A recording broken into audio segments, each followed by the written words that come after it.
All right, let's RENEWT once again. Um, so I was at Spirit Halloween the other day, and I saw that their big IP this year is Mars Attacks. Um, I'm a big fan of the card series that the movie is based on. Dinosaur Attacks, I think, was more my thing because it came out in the '80s, and I just remember collecting them and thinking they were gross and awesome. But so is Mars Attacks. Um, and I like the movie, the Tim Burton movie, for the idea of just making. He came off of Ed Wood, and he's like, I'm going to make an actual Ed Wood movie. And it plays out like an Irwin Allen style disaster movie with a crazy huge cast, and it's fun.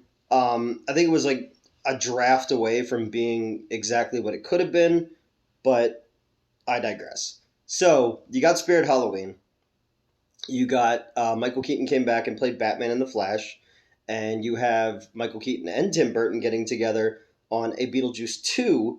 So there is a nostalgia for that period. Um, so I was thinking how to do a Mars Attack sequel on like the Blumhouse style, budget range. So you have a million of these. There's like 100,000 Scorpion King sequels. There's a Swim Fan 2. There's a Cruel Intentions 2. There's all these IP cash in low budget sequels that have come out from big studios. And I was like, well, why doesn't Warner Brothers do something like that? Why don't they do something with a Mars Attacks?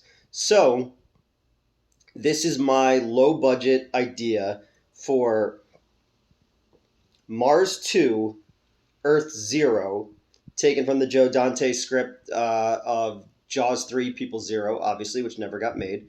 Um, and the idea would revolve around. So I used to, for a short period of time, I lived in Tucson, Arizona. And if you drive from Chandler or Phoenix to Tucson, every few miles you're going to see a sign for the thing, see the thing. And it's in the typeset like the Godzilla versus the Thing poster, and so you're like, what is the thing? What is the thing? So I used to when I used to live out there, I lived with my ex Amber, and I was like, I have to see the thing, and too bad she wasn't like me too.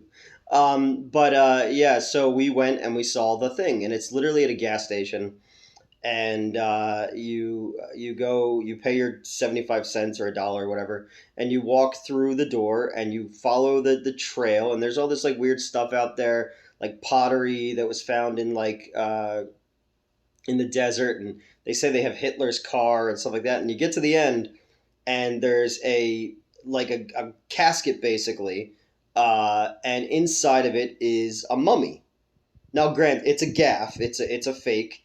There's a great carpetbagger if you watch his show about it, but it's still great. It's still the old P.T. Barnum style. Suckers born every 2 minutes or whatever. Whenever people would come into the thing, so I just thought that was charming and interesting and fun. So my idea for Mars 2, Earth 0 would essentially revolve around that very concept. So the 1995, 1996 Mars Attacks movie happened, and we won, Earth won, and there was all the bodies left around. Well, it's going to become a cottage industry, you know. Look at any natural disaster, any disaster, not natural disaster, but any anything against any attack on the humanity, someone's there to have their hand out. You know, people made money off of 9/11, and people make money off of Hurricane Katrina and COVID and whatever. Like, anything that people can make money off, they will. So the idea would be a roadside attraction in a small Arizona town, out in the middle of nowhere, and there is a Martian exhibit in a gas station. And inside that exhibit is four dead Martians from Mars Attacks. And it's super hokey, and there's like a bad UFO crashing out of the top of the gas station that they made out of like fiberglass, and it's super just cheesy, and Route 66 style roadside attraction tourist trap garbage. And the four bodies would be like very mummified, so you could do like guys in suits basically to save money. And you would have these like four or five YouTube travel vloggers who are going out to see, the Martian crash site or whatever you call it, and they're just self-important fucking assholes who aren't really listening to people or taking or respecting the history of the thing. They're just there to be, you know, sociopaths, basically. Like a lot of YouTubers who I know, it's like they're the only ones that matter. And when you're talking, they're not really listening. They're just waiting for their turn to talk. So these guys are out there and they're kind of fucking around. And one of them accidentally, to get a shot of the creature, leans on the glass that's keeping protecting the body, and it breaks it. And inside, the Martian wakes up and kills these kids, and then it wakes up the other three, and now you have three kind of zombified, mummified Mars Attacks Martians in this town, not knowing how to get home, not knowing where they are, what's going on. And then you kind of flip the switch on them a little. You kind of flip the script on them a little bit. Towns like that in very red states are very, very pro-gun. So there's way more guns than there are aliens in this situation. So it would really be a little bit of the Orson Welles' War of the Worlds. It's all these kind of eccentrics in this small town. Something like Tremors, something like that movie with Johnny Knoxville and Schwarzenegger that came out. You just have all these weirdos in this town and gun nuts in this town. And now, like, the aliens are on the run, basically. And they're still the bad guys, and they're trying to call home to bring back the mothership to have another attack. But instead, they're constantly running from these whack jobs and then you'll have the sheriff who's trying to like keep the peace, so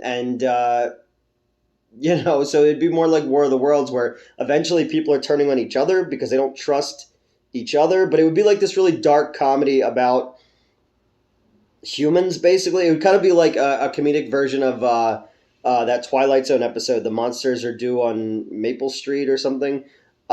Where like people are turning on each other, but like there are aliens out there, but their gear is all janky and I just think that would be a really fun, low budget, one location, one town kind of way to do Mars Attacks by mixing that Tremors vibe, mixing The Thing with War of the Worlds with a little social commentary. And again, I'm not anti-gun. I'm just pro common sense. That's all. I've fired guns before. I think they're a tool like anything else, but I'm scared of them too.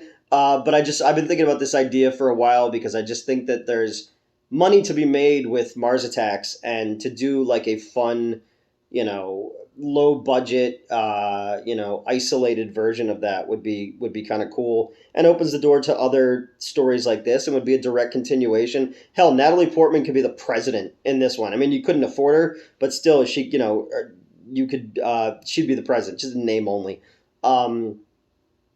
I don't know. That's what I got for Mars to Earth Zero. And let me know what you think. What's a series that you think should get a low budget sequel or reboot? Because I wouldn't want to go the reboot route with this one, because it would just be a big CGI mess. I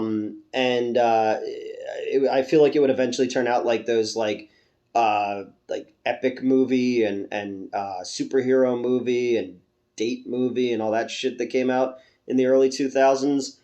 You don't want to do that. You want to do something that honors the cards and the designs and the fans of that series, with a little bit of a Tim Burton slant to it. So that's my idea for a Mars Attacks sequel. Let me know what you think below, and I will see you on the next RENEWT.